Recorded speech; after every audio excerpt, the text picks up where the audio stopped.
They told you a cactus pad couldn't be a superfood. They told you spinach was untouchable, untamed, the undisputed king of green nutrition. They were wrong. The industrial food machine wants you to buy spinach with a glossy sheen and a bruised ego. Spinach is bred for shelf life.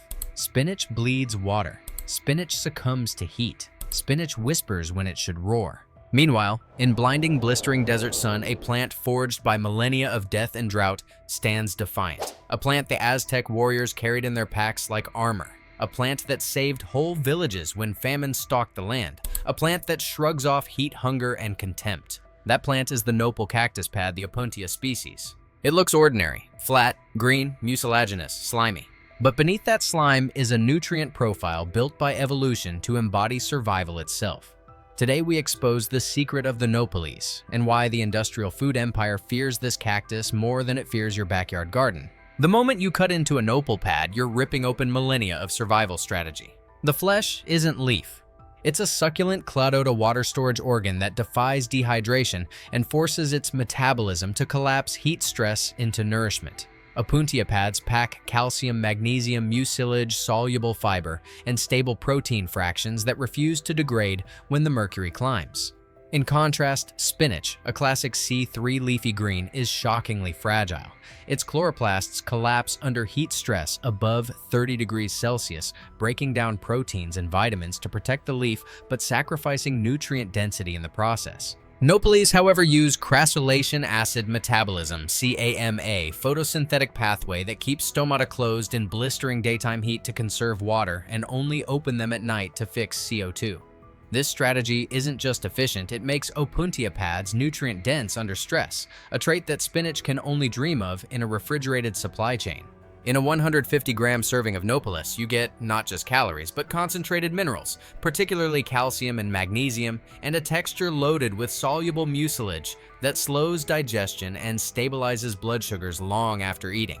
In one nutrition analysis, Nopal pads delivered remarkable levels of calcium, magnesium, potassium, and vitamin C minerals associated with bone health and metabolic function, with measurable protein retained even in heat. By contrast, spinach, though touted for iron and vitamin K, wilts, loses water, and isn't designed to withstand heat stress or prolonged supply chains. It is a supermarket prima donna with zero resilience outside of climate-controlled trucks and neon lights. But the cactus didn't rise to nutritional fame by accident. Before Europe's steel hulls crashed into the Gulf of Mexico, the Aztec Empire's soldiers carried nopales like bullets. In the Nahuatl tongue, the cactus pad was nopali, the backbone of sustenance for warriors and civilians alike. It was ration and medicine, muscle and morale. Every campaign north into hostile territory, every famine that followed drought civilization scraped by on plates of cactus pads because, unlike maize and beans, nopales didn't depend on consistent rainfall. When the colonial onslaught cut off traditional food networks, the Spanish chroniclers wrote of whole regions surviving on cactus pads and wild gleanings while imported grains rotted in warehouses. These pads didn't just feed bodies, they sustained resistance. Their mucilage soothed wounds. Their soluble fibers steadied blood sugar. The cactus became less a plant and more a weapon in the arms race between survival and starvation. Yet somehow what fed warriors and peasants alike became forgotten by modern industrial food systems. Let's be clear, the industrial supply chain hates Nopal. It isn't because nopales aren't nutritious. It's because they can't be commodified the way spinach can. Spinach travels. Spinach survives bruises and resists microbial breakdown under fluorescent lights. It's bred for shelf life, not for the human body, and certainly not for arid resilience.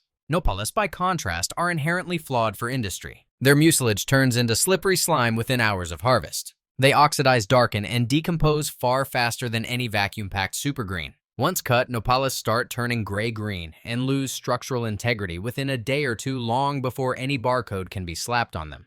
This slime isn't a weakness, it's the cactus's adaptive armor. That patent mucilaginous gel is full of soluble fiber and pectins, a digestive regulator that industrial food designers have actively worked to remove from processed foods because it doesn't fit the crisp, shelf-stable aesthetic. But that slime, that biological friction, is exactly what you should crave. Because it screams living nutrition, not pale imitation. Have you ever tried growing spinach and watched it bolt into bitter, lifeless shoots by midsummer? You are not alone. Spinach is a temperate diva, suicidal in heat. It demands shade, cool soil, precise irrigation. Fail any of these, and it goes to seed before putting on muscle. Now look at the cactus pad. Planted in suffocating clay, blistering sun, and dust-rich wind, it only grows stronger. That is the tank-level resilience that industrial agribusiness cannot engineer without chemical shelters and climate-controlled greenhouses. Every drop of rain it touches, it stores. Every ray of sun it faces, it converts into nourishment. Hundreds of species of Opuntia, not just Ficus indica, have evolved to clothe deserts in green and feed nomads and livestock where nothing else lives. Ask yourself, have you ever seen spinach thrive in a drought? It won't. Spinach collapses. Nopal thrive. This isn't gardening. This is tactical horticulture, the kind that flips the script on food dependency.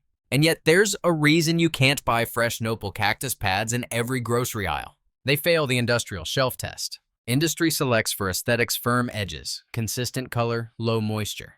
Industry fears slime. Manufacturers fear high mucilage. Chains prioritize products that can stay in cold storage for weeks and still look perfect. But sunlight doesn't care about aesthetic conformity. Spinach may look pretty on camera. Nopal look raw, organic, alive.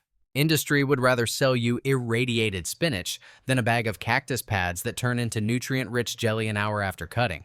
But for the home grower, that's exactly the opportunity. Because this plant that decays too fast for shelves thrives in your sun-baked backyard. It doesn't demand specialized soil.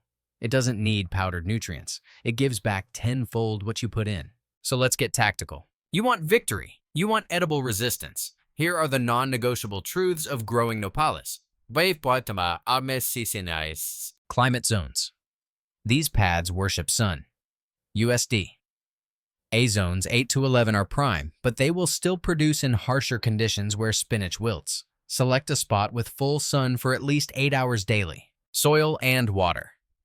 Fast-draining soil is non-negotiable. Clay that suffocates roots will rot plants. A blend of sandy loam with grit replicates the desert's brutal playground. Propagation: forget seeds if you want speed. Cut a cladode and let it callus before planting. Roots will emerge from the areoles, those little node scars, turning a pad into a whole plant over a few weeks. Slime is strength. That gelatinous mucilage that makes chefs nervous. That's your secret weapon. It's rich in soluble fiber and slows digestion, stabilizing blood sugar and promoting satiety like only ancestral foods can. Taste profile. Fresh, Nopal taste like green beans braided with citrus and kissed by earth. Cooked, they turn into silky ribbons of tangy emerald with notes of lemongrass and clay oven smoke. Cultivar tip: look for spineless varieties if you want easier harvesting, but don't mistake spineless for weak. The real power is in the pad itself. Spinach is the industrial darling because it conforms to an assembly line. Nopal are the home growers' revolution because they defy it. They survived Aztec armies. They survived colonial collapse. They survived drought, famine, and contempt. Now it's your turn. Grow what they hid from you. Grow what refuses to bow. Grow Nopal cactus pads, the green that turns heat into strength, drought into dinner, and slime into freedom.